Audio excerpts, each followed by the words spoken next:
लोग कहते हैं कि डर सिर्फ दिमाग में होता है, लेकिन कभी कभी डर आपके पीछे खड़ा होता है और ये बात आपको पता नहीं होती। आज जो आप सुनने वाले हो वो सिर्फ एक स्टोरी नहीं, एक एक्सपीरियंस है। और हो सकता है ये देखने के बाद आप कभी खुद को अकेला महसूस ही न करो। या so hello everyone, narrator here. आज की स्टोरी काफी ज्यादा इंटरेस्टिंग है, तो आप लोग लाइट्स ऑफ कर लो, हेडफोन्स लगा लो और हम लोग अपनी स्टोरी को बिना किसी देरी के स्टार्ट करते हैं।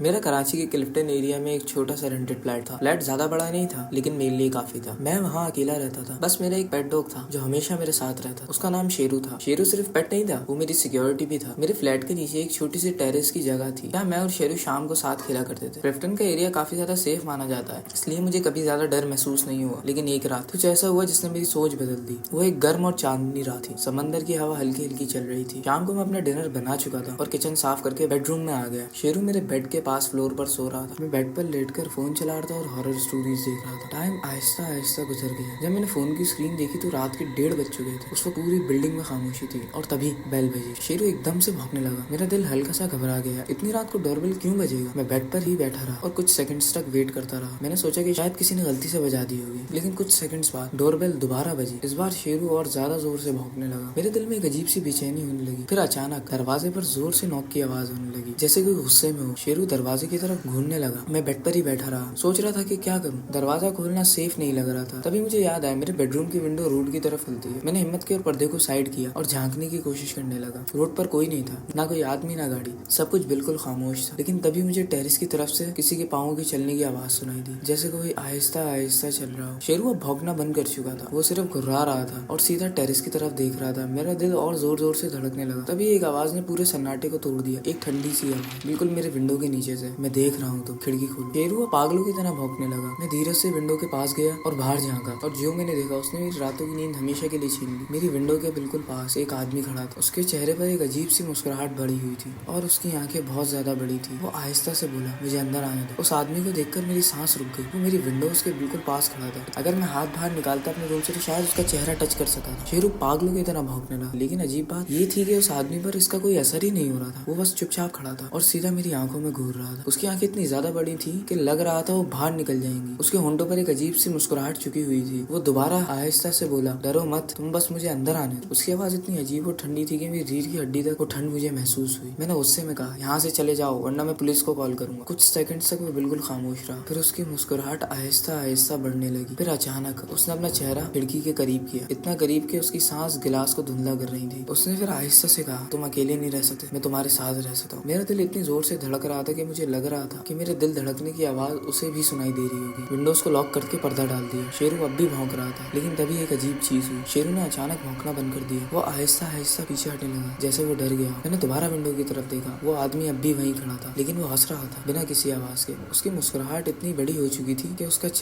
चेहरा इंसानी लग ही नहीं रहा था। और फिर एकदम उसने विंडो पर जोर से धक्का मारा। ग्लास पूरा हिल गया। मेरा दिल एक सेकंड के लिए रुका, फिर दोबारा, और इस बार और जोर से, जैसे वो विंडो तोड़ के अंदर आना चाहता हूँ। मैं फौरन फोन उठाया और इस बार 15 पर कॉल कर दी। ऑपरेटर मुझसे फोन पर एड्रेस पूछ रहा था और बार बार मैं खिड़की की तरफ देख रहा था। वो आदमी अब भी वहाँ था, लेकिन अब वो मुझे नहीं दिख रहा था। वो आहिस्ता आहिस्ता अपना सर टेरेस की तरफ घुमा रहा था, जैसे कोई और भी वहाँ खड़ा। फिर उसने आहिस्ता से कुछ कहा, वो बात मुझे सुनाई नहीं दी। मेरा दिल और तेजी से धड़कने लगा। मैं टेरेस की तरफ देखने की कोशिश करने लगा, लेकिन वहाँ कोई नहीं था। तभी वो आदमी आहिस्ता से मुड़ा और बोला, तुम्हें पता है मैं पहले भी यहाँ आ चुका हूँ। मैंने घबरा कर पूछा, क्या मतलब? वो मुस्कुराया और बोला, जो तुमसे पहले इस फ्लैट में रहता था उसने भी विंडो नहीं खोली थी। उस वक्त मेरी सांस रुक सी गई कि मुझे अचानक याद आया, बिल्डिंग के गार्ड ने जब मुझे इस फ्लैट की चाबियां दी थी तो उसने मुझे एक अजीब सी बात कही थी। उसने कहा था पिछले किराएदार बिना बताए अचानक कहीं गायब हुए थे। मेरा दिमाग घूमने लगा और तभी वो आदमी आहिस्ता आहिस्ता करके विंडो से पीछे हटने लगा, लेकिन उसकी आंखें अभी भी मुझ पर टिकी हुई थी। और फिर वो टेरेस की तरफ मुड़ा और अंधेरे में चलता हुआ गायब हुई। लेकिन शेरू अभी भी टेरेस की तरफ देख रहा था और घूर रहा था, जैसे कोई और भी वहाँ खड़ा। वो आदमी आहिस्ता आहिस्ता टेरेस की तरफ चलकर गायब हो गया। उसकी नजर टेरेस के कोने में जम गई। लेकिन अजीब बात थी, लेकिन शेरू अभी भी घुर्रा रहा था। उसकी नजर टेरेस के कोने में जम गई थी, जैसे कोई वहाँ खड़ा। मेरा दिल इतनी तेज धड़क रहा था कि मुझे लग रहा था मेरी धड़कनों की आवाज पूरे कमरे में गूंज रही है। मैं कुछ सेकंड्स तक बिल्कुल भी नहीं हिला। फिर आहिस्ता से विंडो के पास गया। मैंने बाहर जाकर टेरेस को देखने की कोशिश की। वहाँ पर बस अंधेरा था, लेकिन चांद की हल्की सी रोशनी टेरेस पर गिर रही थी। वहाँ कोई नहीं था। फिर भी शेरू वहाँ से नजर नहीं आता। तभी मेरे फोन पर पुलिस का दोबारा कॉल आने लगा। तकरीबन 10 मिनट के बाद पुलिस आ गई। जब पुलिस ने बेल बजाई तो मेरी जान में जान आई। मैं जल्दी से नीचे गया और दरवाजा खोला। 2 पुलिस ऑफिसर थे। मैंने उन्हें पूरी स्टोरी बताई। वो दोनों टेरेस की तरफ गए और फ्लैश लाइट से पूरी जगह चेक करने लगे। मैं और शेरू पीछे खड़े थे। टेरेस टेरेस बिल्कुल खाली था। मैं बिल्कुल चुप खड़ा था, लेकिन तभी ऑफिसर ने टॉर्च जमीन पर डाली। वो एकदम से रुक गए। उन्होंने झुककर मिट्टी को देखा और फिर मेरी तरफ देखा और बोले, अजीब बात है। मैंने घबरा कर पूछा, क्या? उन्होंने कहा, टेरेस की मिट्टी पर सिर्फ एक ही इंसान के फुटप्रिंट्स। मेरा दिल एकदम डूब गया। किसके? ऑफिसर ने टॉर्च मेरी पैरों की तरफ डाली और बोला, तुम्हारे। मैं हैरानी से टेरेस की मिट्टी को देखने लगा। सच में वहाँ पर मेरे ही फुटप्रिंट्स थे। जैसे मैंने स्लीपर्स पहनी हुई थी वैसे ही निशान थे, ना किसी आदमी के ना किसी जानवर के, जैसे वहाँ कोई आया ही नहीं था। मैं कुछ देर तक समझ नहीं पा रहा था। मैंने कहा, लेकिन वो आदमी यहीं खड़ा था। पुलिस वालों ने पूरी टेरेस अच्छे से चेक की, गेट चेक किए। गेट अंदर से लॉक था, मतलब अगर कोई बाहर से आता गेट खोलना पड़ता, लेकिन गेट तो कभी खुला ही नहीं था। शायद तुम्हें गलतफहमी हुई है। मैं भी यही सोचने लगा कि शायद मेरे स्ट्रेस की वजह से हेलुसिनेशंस हो रहे हैं, लेकिन मेरा दिल ये बात मानने को तैयार ही नहीं था। मुझे पता था मैंने जो देखा वो रियल था। पुलिस वहाँ से चली गई। मैं वापस अपने फ्लैट में आ गया। शेरू अब भी डरा हुआ लग रहा था। वो टेरेस की तरफ देख रहा था और आहिस्ता आहिस्ता गुर्रा रहा था। उस रात मुझे बिल्कुल नींद नहीं आई। सुबह होने तक मैं बस अपने बेड पर बैठा रहा। लेकिन ये स्टोरी यहीं खत्म नहीं हुई। अगली सुबह मैं बिल्डिंग के गार्ड के पास गया, जिसने मुझे चाबियां दी थी। मैंने उससे पूछा पिछले किराएदार के बारे में। गार्ड कुछ सेकंड तक चुप। वो आहिस्ता से बोला, वो आदमी अचानक गायब हो गया। मैंने पूछा, कैसे? गार्ड ने कहा, एक रात नेबर्स ने आवाज सुनी थी, जैसे कोई टेरेस पर किसी से बात कर रहा हो। जब सुबह पुलिस आई तो फ्लैट खाली था, लेकिन टेरेस की मिट्टी पर वैसे ही जूतों के निशान थे जैसे फ्लैट में जूते मिले थे। मेरे हाथ ठंडे पड़ गए, क्योंकि मुझे अचानक से कल रात वाली बात याद आ गई। वो आदमी टेरेस की तरफ देखकर किसी से बात कर रहा था, लेकिन वहाँ कोई नहीं था। उस रात के बाद मैं ज्यादा दिन फ्लैट में नहीं रुका। मैं कुछ ही दिनों बाद वहाँ से शिफ्ट हो गया, लेकिन आज भी रात को मुझे ऐसा महसूस होता है कि मैं अकेला नहीं, वो अभी भी मेरे साथ है। तो यार बस आज की इस वाली वीडियो में इतना ही। अगर वीडियो तुम्हें थोड़ा सा ही पसंद आया तो लाइक कर देना, चैनल पे सब्सक्राइब कर देना। तुम्हारे साथ भी कभी ऐसा हॉररिफाइंग इंसिडेंट हो या कोई हॉरर स्टोरी हो तो तुम मुझे ईमेल या कमेंट्स के थ्रू भेज सकते हो। मिलूंगा तुम लोगों से अगली वीडियो में। Good bye.